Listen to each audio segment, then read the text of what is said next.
Assalamualaikum warahmatullahi wabarakatuh. Nama saya Silviana Latifa dari kelas 12 IPS 1. Kali ini saya akan mempresentasikan tentang persamaan derajat atau musawah. Kata musawah sendiri berasal dari kata dasar sawa, berarti meratakan atau menyamaratakan. Kata musawah secara bahasa berarti kesamaan atau ekualitas.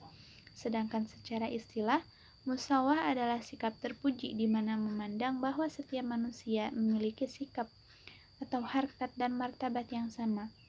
Jadi maksud persamaan derajat di sini, Allah menciptakan manusia itu sama rata, tidak ada yang memiliki kasta yang tinggi ataupun tidak ada yang memiliki nasab yang tinggi ataupun derajat yang tinggi.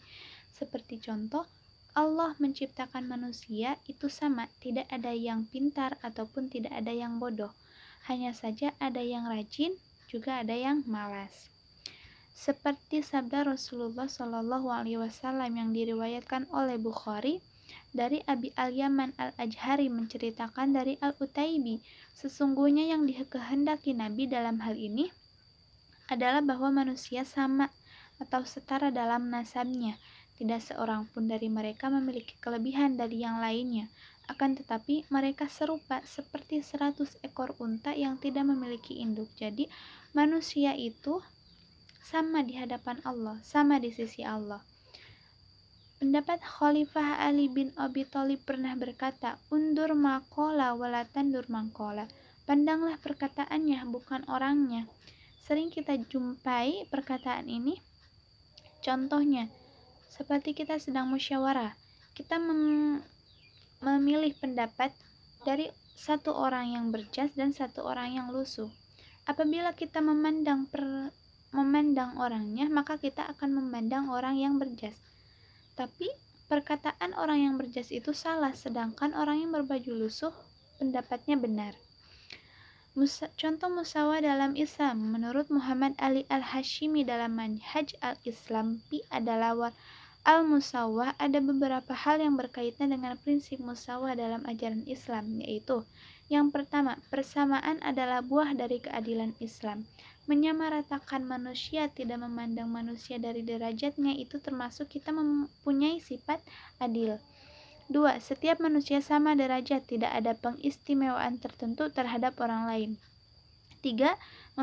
Memelihara hak-hak non-muslim. Kita harus menghargai hak-hak non-muslim, perilaku non-muslim.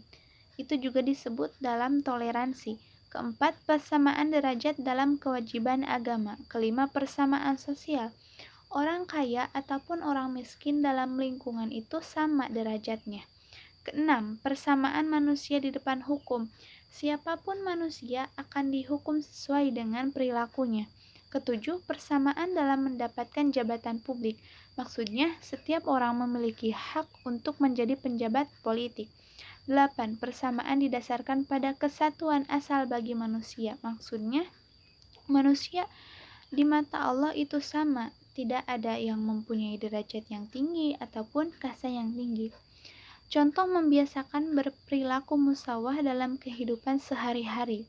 Yang pertama, Islam datang dengan meningkatkan derajat wanita. Pada dahulu kala, pada zaman jahiliyah, wanita itu seperti barang yang dijual belikan. Semakin bagus badannya, maka semakin tinggi pula harganya. Tetapi setelah Islam datang, derajat wanita semakin tinggi. Islam meninggikan wanita dan wanita itu patut untuk dihargai. Yang kedua, ketika seorang Yahudi menagih hutang yang belum jatuh tempo pada Rasulullah, ia menagihnya dengan kasar. Ketiga, ketika Khalifah Umar mengirim surat kepada hakimnya Abu Musa Al-Asy'ari berisi tentang arahan hukum persamaan hak antara manusia di hadapan pengadilan, beliau berkata, "Samakan antara manusia di hadapanmu, di majelismu, di hukummu, sehingga orang lemah tidak putus asa dari keadilanmu, dan orang mulia tidak menghadap kekuranganmu." Yang keempat, ketika pengangkatan seorang pemuda, Usamah bin Zaid, sebagai panglima pasukan umat Islam yang bersiap memerangi Romawi. Sekian penjelasan dari saya, semoga bermanfaat bagi kita semua. Wassalamualaikum warahmatullahi wabarakatuh.